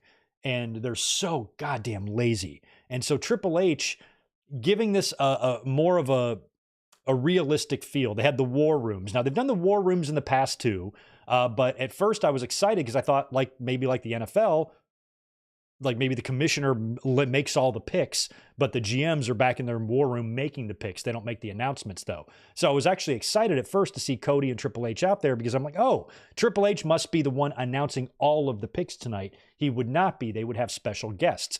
And the special guest would be some of the people that were in the war room. When they showed the war rooms, you saw people like JBL. We saw Teddy Long, the Dudley Boys, and Tori Wilson and Michelle McCool. And that just cracked me up. I'm like, I love Tori Wilson and Michelle McCool and the Dudley Boys and not JBL. I fucking hate him. And Teddy Long, of course, we love. I got nothing against these people, but why are they there involved? Why is Tori Wilson involved in the decision-making process for, I think it was Monday Night Raw. I'm not even sure. Does she even watch the show? It was just so random. I'm fine with having special guests come in, legends from the past to come make a pick. NFL probably does that now. I don't know. Maybe they do. But I have no problem with that. But why were they sitting in the war room? Like, Tori's offering her expertise. Oh, you guys should pick Carmelo Hayes or what? Like, what the fuck? It's just hilarious to me. That was funny that Tori Wilson and Teddy Long would need to be involved in these specific decision-making processes. It's not 2003. It's 2024, so what the fuck do they have to offer? Having them come out and be guest presenters, cool, but why are they in the back why is it Tori Wilson and Adam Pearce working out who they should pick? That's the weirdest thing to me, but funny. So we would see some of them come out early or come out later for the later rounds, but Cody and Triple H announced round one. SmackDown got the first pick at number one from the talent pool. Not everybody's available, just the pool for SmackDown, and they selected Bianca Belair at number 1. So doing the 2 pools is kind of twofold. It gives, more talents the opportunity to be like the number 1 pick, and it balances out your star power on Raw and SmackDown, because Raw's coming up on Monday. They want to have, equal draft star power, equal star power for the ones drafted for the Monday show. Because if all of the talent is available, then you're going to be picking the Seths and the Gunthers and the Romans and the Rheas all at once, leaving you not much left for Monday Night Raw. So the pools make sense. I understand why they do them, but it kind of gave an underwhelming vibe, I think, to the draft. So SmackDown, very, very smart pick, locking down Bianca Belair there to stay. That's why I think the Judgment Day will stay on Raw, because I want to see Bianca and Rhea Ripley remain separated for the rest of this year, and then have one of them win the Rumble and challenge the other one at WrestleMania 41. Bianca and Rhea Ripley has to be your match. It does. Jade Cargill being here now might trip that up a little bit, but I still think Bianca and Rhea is the way to go. Keeping Bianca on SmackDown and Ripley on Raw is the best way to achieve that dream match feel, if you ask me. Keeping them separate for a couple of years before they finally butt heads again. And this time, they're mega stars. That's what I'm hoping there. So good pick for SmackDown. Picking Bianca at number 1. Raw, with the second pick, their first pick, selects Jey Uso. So main event, Jey Uso staying on Raw. Again, not a surprise. He has a match with Damian Priest at Backlash, and that's another thing I want to try to avoid after Monday night with this draft. I'm hoping that we don't have people from one brand challenging someone from another. So Jey Uso being drafted to Raw, that's good. He's facing Damian Priest at Backlash. I don't want it to be the other way around. And it might be that way with the tag titles. We'll have to see with the men's anyway, if they wind up setting something up with like Waller and Theory and the Street Profits, which I think they have. They got a match scheduled, don't they? That match is it next week or is it the pay-per-view? I don't even know. I feel like the Street Profits and Waller and Theory are headed for a showdown, right? Street Profits won the number 1 contenders match, so they should face them. So Lashley and crew might stay. But anyway, we'll have to wait until Monday to find that out. SmackDown's next pick, their number 2 pick and the 3rd overall of the draft, is NXT's Carmelo Hayes. So they picked up Carmelo here with their number 2 pick. I wish Carmelo would have gone number 2 in 2003 and not Darko Milicic. I do. But here he went number 2 for SmackDown in 2024. That's a huge pick for them. And he would be involved in the main event later on that night. The 4th pick goes to Monday Night Raw, and they select Seth Rollins, which was a good pick. I knew he had to be the 1st or the 2nd pick, and he was going to stay on Raw. That was a given, because on Monday, Becky Lynch won the Women's World Championship. So since champions are locked in, she's not leaving Raw, which means Seth Rollins won't be leaving Raw either. And again, much like Bianca and Rhea Ripley, I want Cody and Seth to stay separated on their respective brands for a year. And I want Cody and Seth Rollins to face at WrestleMania 41 as well. And I hope it's the same situation. I hope Cody's champion all the way throughout the year, survives his title matches, maybe even won them with The Rock, who knows? And then Seth Rollins wins the Royal Rumble. And it's Seth and Cody for the championship at WrestleMania 41. Maybe the main event of night 1, I don't know. And Seth Rollins beats him. Seth Rollins beats Cody and wins the championship at WrestleMania, getting that win back from the 3 times that Cody put him over that led to his rise to the main event level. I think it would be a perfect full circle moment for the 2 of them, Cody to put him over. Then you also have Bianca and Rhea Ripley, and then you got The Rock and Roman Reigns potentially as your 3 big marquee matches for next year. That's what I'm eyeballing. So Seth staying on Raw is a good move, and I'm happy that he stayed there. After the Rollins announcement, Carmelo Hayes comes out to the stage there to be welcomed by Triple H and Cody Rhodes, and he sets up a match in the main event with Cody Rhodes. So you're going to get Cody and Carmelo in the main event. That was awesome. The first match we got on SmackDown last night was with, it was a tag match, Rey Mysterio and Dragon Lee defeating Angel Garza and Humberto Carrillo. After the match, Santos Escobar comes out, and of course, he's been saying all along, he's been adamant that he did not attack Dragon Lee before WrestleMania, and that Elektra has been working real hard. Elektra has done this. She's been working real hard to get the security camera footage from that night, and it revealed that apparently Carlito has a twin brother who attacked Dragon Lee. Carlito was surprised to learn he had a brother he didn't know about. No, I'm kidding. Obviously, it was very Shawn Michaels, Triple H 2002 vibes. Of course it was me, Shawn, or whatever he said. The footage revealed that it was Carlito attacking Dragon Lee, which we kind of had a feeling about, and I thought Carlito was going to turn at WrestleMania. They did the turn here instead. Carlito knows he's caught red-handed. No way out of this. He actually attacks and then runs off into the crowd.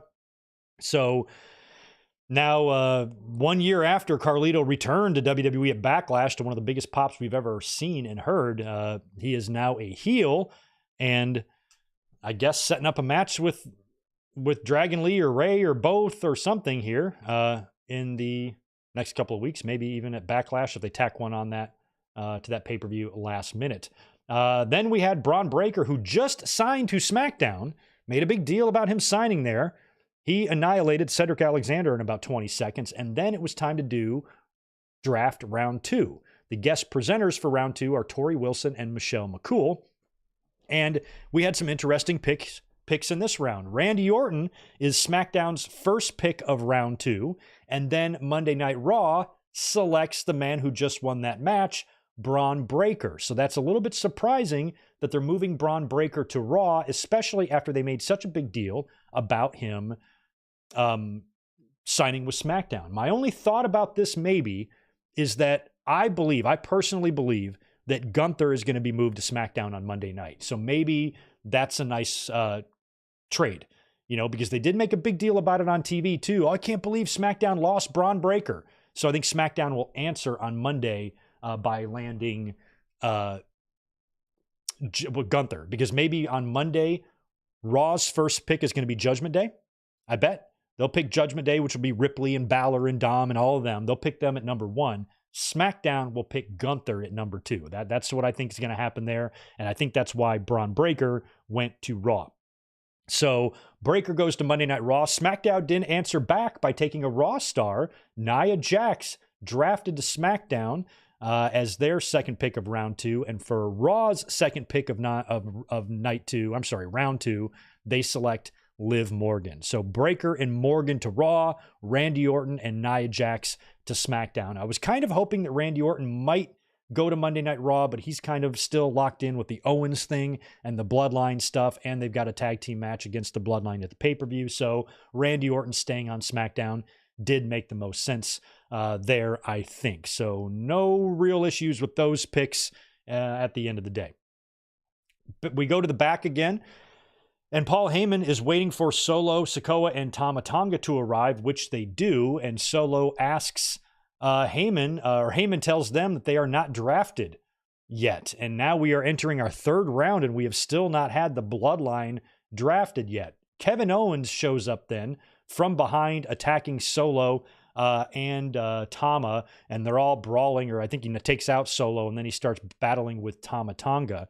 And then on the stage there, we're getting a little confrontation between Bianca Belair, Jade Cargill, and Damage Control. They got their big tag team match coming up at Backlash, and Kevin Owens and Tama brawl through their little deal there in the entranceway, wind up in the ring. That's when Solo shows back up to help take down Kevin Owens, and then Randy Orton comes out to make the save to help out Owens, and then we got the announcement of the tag team match at Backlash, Orton and Owens against Solo and Tama Tonga. So Solo's trying to be the new tribal chief. He's trying to be the leader. All of a sudden, he's talking now and wearing suits, trying to act like Roman Reigns, but with him in charge of the Bloodline, they weren't even drafted. And he was mad at Paul Heyman. He goes, you go out there and work that out. And so Heyman then had to immediately go try to get the Bloodline drafted in round 3. The guest presenters for round 3 were the Dudley Boys. And this was kind of funny to see them in the war rooms as well for whatever reason. SmackDown selects for their next pick, LA Knight. So LA Knight sticks around. I thought they might move him. I thought he would go to Monday Night Raw. I'm surprised he's sticking around SmackDown. Raw selects Ricochet.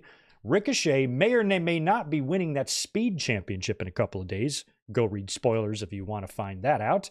And then with SmackDown's next pick is when they finally select the Bloodline. Tama Tonga, Solo Sikoa, and Paul Heyman, all three of them. No Jimmy Uso, who was kicked out of the bloodline. Jimmy is also injured, by the way, so best of luck to Jimmy in his recovery there. And the bloodline have been drafted without Roman Reigns. Roman Reigns was withdrawn from the draft by Paul Heyman earlier on in the night. So now the bloodline is on SmackDown. Now when Roman Reigns comes back, he can either rejoin SmackDown and be a part of that angle, or they could even move him to Monday Night Raw if they want. Who knows? I think it's going to be kind of interesting with Roman and The Rock next year. That whole thing could play out on Monday Night Raw on Netflix between Roman and Rock. That's going to be some crazy stuff. But the bloodline, as they stand now, are going to remain on SmackDown. And I would think that in that tag team match against Owens and Randy Orton, I kind of gave some early predictions for Backlash a few minutes ago. And I mentioned that Owens and Orton would probably win. No, they won't. What's going to happen is Jacob Fatu is going to show up and interfere in that match and join the bloodline and help them beat Owens and Orton. That's my guess. The final pick of round 3 went to Monday Night Raw, and they selected Sheamus. Too many fries. Too many fries. He's having a good time with everybody talking about his physique. I'm so glad that Sheamus has got a good attitude about this, and he's kind of leaning into it and having fun with it, photoshopping his head onto Wendy's signs and burger after burger after burger and too many fries, and he's going to win the King of the Ring so he can be the Burger King. He's just having a good old time with all of this, and that's why Sheamus is awesome. So he is going to stick around on Monday Night Raw. That makes sense since he is starting a little program here, maybe a place-holding program with his buddy Drew McIntyre until CM Punk comes back. We then get that number 1 contenders match between Naomi and Tiffany Stratton. The winner of this is supposed to face Bayley at Backlash, but during the match, the recently drafted Nia Jax shows up and beats up Bayley on the outside of the ring and Naomi.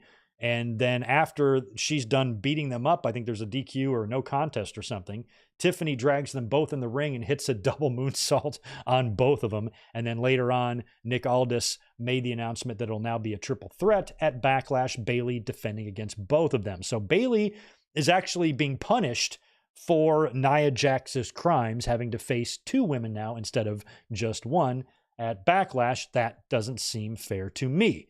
But it doesn't matter. She's going to retain anyway, so what do I care? Backstage, the Street Profits are there. They're kind of talking. Waller and Theory show up with those beautiful tag team titles to kind of troll them a little bit. And I know we have a match set up between those 2 teams. I'm just not sure if that's at the pay-per-view or not, or maybe next week. Not really sure. And then we also have a backstage segment with the Final Testament beating up a couple of guys in the background. AOP's going nuts and Ellering is screaming. And I think they've got the Catch Republic guys there down, beating them up and just serving notice to everybody that they're out for blood or something. I don't know what's going on there. And I'm curious if the Street Profits or the Pride and the Final Testament will be split up on Monday as well. I'm kind of hoping they are. There's really nothing left for those teams to do with each other. So maybe I would send the Final Testament to Raw. That's what I would do. Maybe keep Lashley and the Streets on SmackDown since they're kind of going to be feuding with Waller and Theory. And then send Karrion Kross and crew to Raw. That's what I would do, is send them to Raw. Round 4 of the WWE draft was up next. This one was presented by Teddy Long and JBL, some old SmackDown personalities from back in the day. In round 4, SmackDown selects with their first pick, AJ Styles, which I'm surprised he didn't go sooner than that. They picked LA Knight over him. AJ Styles has the match with Cody Rhodes at Backlash. If you're looking at this from a realistic standpoint, Nick Aldis should be saying to himself, AJ has a match against Cody. I need to draft AJ because if Raw drafts him and then he wins, they've taken my championship away. So I'm surprised it took Nick Aldis this long to draft AJ Styles. I think Jey Uso and AJ should have been 1 and 2 for SmackDown, the 2 title contenders at the pay-per-view. So they were kind of pretty far apart. AJ way down here in round 4, but he is sticking around on SmackDown. Monday Night Raw selected Alpha Academy, which that doesn't surprise me at all because Chad Gable is beginning this entire storyline here with the Intercontinental Championship and Sami Zayn, and he is on the way to probably kicking out Otis and Tozawa and even Maxine, unless she goes heel or something, out of Alpha Academy and reforming it probably with the Creed brothers. So I think the Creeds will likely stick around on Raw as well. We will learn that probably on Monday. SmackDown's next pick was Andrade. So Andrade is now going to SmackDown to get involved in that whole thing. He'll be there with Zelina now and be involved with Rey Mysterio and Carlito probably and whatnot. And then with Raw's final pick of the 4th round, they select Kiana James from NXT. I don't know who she is. This is what happens when you stop watching NXT, is that some names I'm just not aware of. I'm aware of some of the people there, the champions, and Trick Williams and, a few others and whatnot. I didn't really know who she was. This is interesting to me that somebody can be drafted to the main roster of WWE and I'm not going to know who they are. So this is great. Now I have to learn who somebody is. And apparently she's really good. She's one of the best in-ring workers they have there on that brand. A lot of you guys were telling me on social media last night, oh no, dude, she's good. This is a good call up. So I'm happy for her. I can't wait to learn more about her, but I don't really watch NXT very often at all. I didn't watch any of Spring Breakin'. I didn't watch the title change, none of that stuff. So I didn't really know who she was, but they had the performance center there kind of set up like you would have a college players party or a living room for some prospect that's going to get drafted. Everybody was there in chairs. The poor NXT crew had to sit there for 2 hours and only 2 of them, 100 NXT names were eligible and 2 people got picked. And it was Carmelo Hayes and Kiana James. We did see Brian Pillman Jr. right there in the front row, or Lexus King there in the front row looking like a discount Hangman Page. It was pretty funny. And Kiana was then interviewed by Jackie Redmond. Shawn Michaels came over to her and gave her a really nice little whisper and a send-off. Probably had some nice things to say, or she probably heard some nice things from her coach. And now she's moving up to Monday Night Raw. So I will start educating myself on Kiana James, who she is, what she can do, and how, and how her character is. But a lot of you guys had good things to say about her. Backstage, we get a Nick Aldis interview, and that's when he announces the triple threat Bayley, Naomi, Tiffany match, and Teddy Long announces the Bloodline versus Kevin Owens and Randy Orton for Backlash. So we got some more matches tacked on there. And then it was time for the main event, Cody Rhodes versus Carmelo Hayes. This was a really good match. Fun to see Cody work with this kid, fresh coming to the main roster. And now Carmelo Hayes is one NXT star that I am familiar with. This guy is mind-blowing to me, the athletic ability that he possesses. I've always been really impressed with him, and he's some of my favorite types of talent to watch work, especially right now, to see how crazy athletic wrestlers are getting even more and more every year. It's kind of like in the NBA. They really got to expand that court. These players are outgrowing the court. You got players like LeBron out there. These guys are fucking mooses playing on this court, and they're so big and so athletic. And wrestling, it's the same way. The level of athleticism just gets better and better every year. And Carmelo, he looks like a guy that could play any sport. He'd be a great point guard in basketball. He'd be a great little running back or wide receiver in football. He'd probably be a fucking speed demon or a hell of a goalie in the NHL. And he'd make a great professional wrestler too. The dude is super, super athletic. This was a fun match with Cody. Weird spot though, in the middle of the match where they're kind of both in the ring. They're both hunched over. You can hear them communicating. Cody is talking to him. And there's a good, 6 to 10 seconds of talking there as they're both slumped over before they both make their way to the ropes for springboards. And Cody went for like a Cody cutter. I don't know what Hayes went for on the other side, but they did 2 second rope springboards at each other. But instead of like the Ricochet Logan Paul thing where they collided, they just kind of flew over each other. And Cody landed really awkwardly on his shoulder, and Carmelo didn't land great either. And a lot of fans were like, what the hell was that? They thought it was some crazy botch or something. And the more and more I look at it, to me, it just doesn't look like a botch. My wrestling fan instinct is saying these guys were communicating way too long to have a miscommunication that bad. You could hear Cody saying a full 2 sentences to Carmelo Hayes. So how did they mistime that so badly? I don't really think they did. to be honest. I think they actually intended that. For what baffling reason, I have no idea. But I think maybe they intended to do that to where they both went for a move at the same time and missed. It just maybe didn't land or get executed as well as they had hoped. And I could be way wrong on this. Fightful Select did reach out to Cody to ask if he was okay. He said he's fine. Some fans were worried that he might have hurt his shoulder or something like that. But when you see the way they landed, like the way Cody landed, it looked like he meant to not hit it. He didn't look like he was going for something and, oh, nobody home, and he lands like all awkwardly. It didn't even look that awkward. He landed on his shoulder a little bit and kind of rolled, but it was a controlled landing. Like he never looked like he intended to hit a move on Carmelo Hayes and he just landed flat on his back.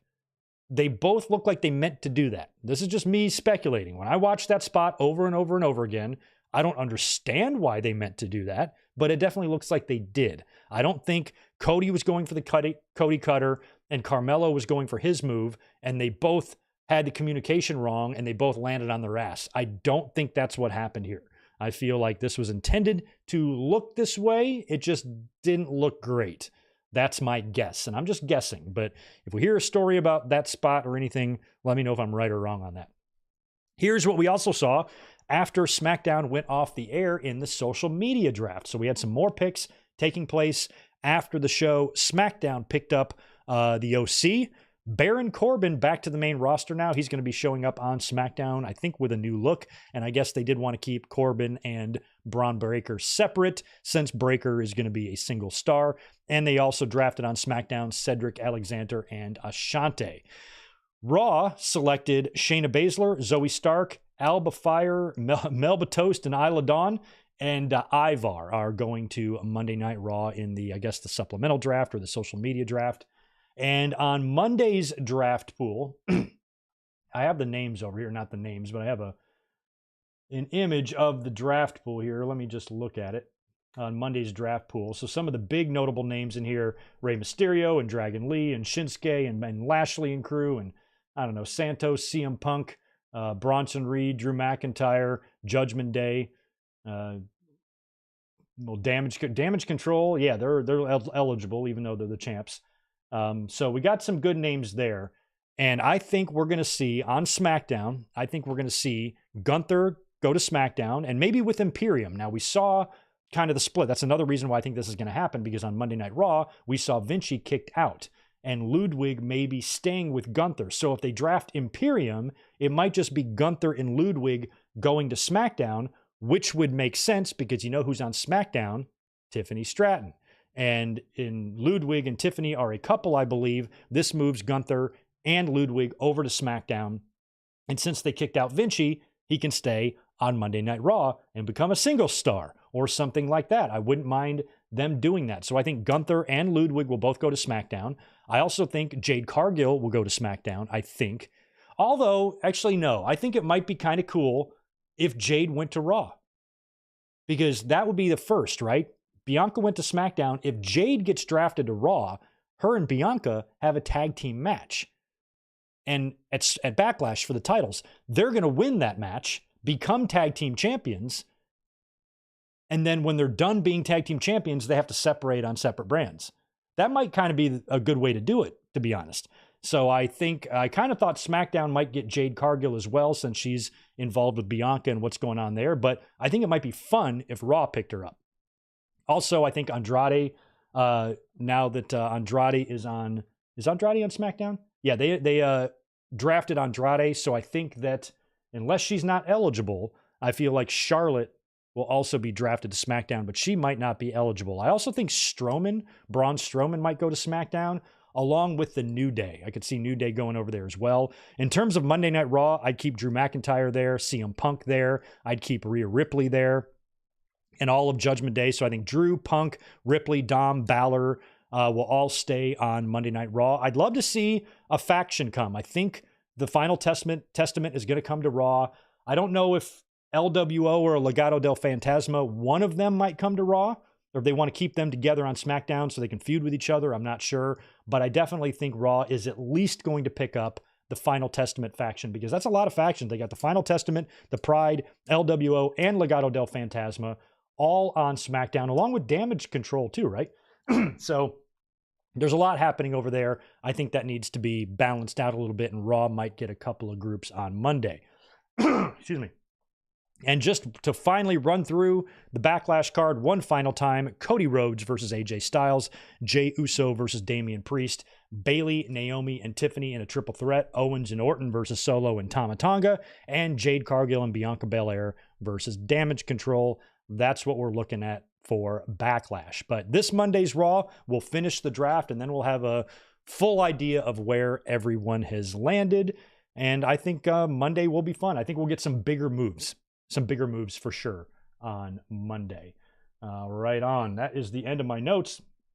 Let's answer some questions now and talk to y'all about what's going on. See what you guys have to say. Clone Force. Yeah, I just mentioned Cody a minute ago. I think Cody is fine. And like I said, that didn't look like a botch to me. It didn't. I don't know why they attempted that. It was a weird move. Don't get me wrong. But it was oddly intentional. I just don't know why. That's, again, I'm just guessing there. Been watching wrestling for 40 years, and it just didn't look like by the way they took that bump and they landed that it was really that much of a botch. That's just my guess. Population 420, thanks for the $2. WWE draft is pointless. Not going to bother on Monday. You're not? Okay, well, you don't have to bother. Just watch us, and we'll tell you what happened. Mr.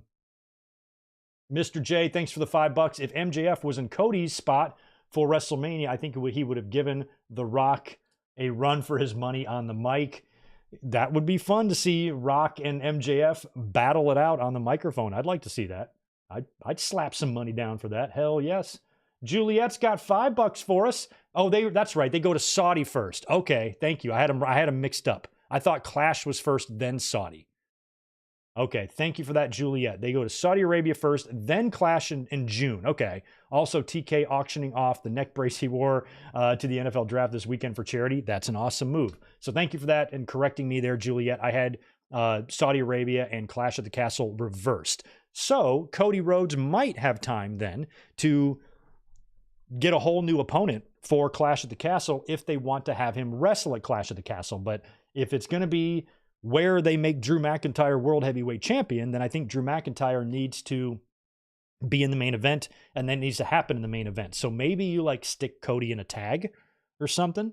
I don't know. Maybe it's Cody Rhodes in a tag team match or whatever, just to keep him away from the main event at Clash at the Castle. I'm not sure how that's going to work, but we're going to get Saudi first, which will be the king and queen of the ring. And I have no doubt that Gunther, SmackDown superstar Gunther, will be winning the King of the Ring in Saudi Arabia. Yo, Zach, what's up, bro? Appreciate the 5. Hey, Greg, hope you're well. Who do you think is Swerve's first title defense? I'm hoping for another Hangman Page match at Double or Nothing, maybe in a steel cage. Yeah, feels like Swerve's won them all, though. That means he's going to have to win again, right? I always thought the next time they locked up, Hangman might have to get that win back. But if Hangman shows back up, he's obsessed with Swerve not being champion. So if he comes back in with those same motivations, doing a match at Double or Nothing would be great. And a cage match, I think, would be a lot of fun. I'd be into that. I'd be totally into that for Double or Nothing. We will have to see. And hopefully Swerve has a good, healthy run, man. Sack's got 2 more. DIY to SmackDown to feud with A-Town Down Under. Maybe, yeah, I feel like DIY to SmackDown could be possible. Although on Raw this past week when they lost their tag team title match against Awesome Truth, looked like Ciampa wasn't too happy at the end. Maybe they're setting up either for an attitude change for both of them or maybe a split. Not sure. And yes, thank you those who corrected me on that Clash at the Castle info that I had wrong. Yes, thank you. I had that screwed up in my head.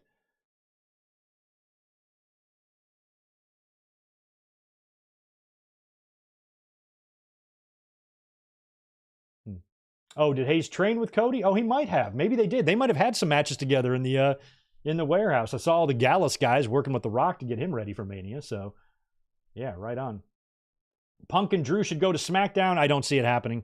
I don't think there's any room for those guys there. There's more room and more time to get your shit in on Monday Night Raw on a 3-hour show. But if you're gonna have Cody and the Bloodline and Roman supposedly all on SmackDown, I don't know. Moving Drew and Punk to SmackDown would not work because I think Drew McIntyre needs to win that championship. I think that world championship that he held for 5 minutes that was taken away from him is what his motivation needs to be on Monday Night Raw. So I would keep both of them on Monday Night Raw.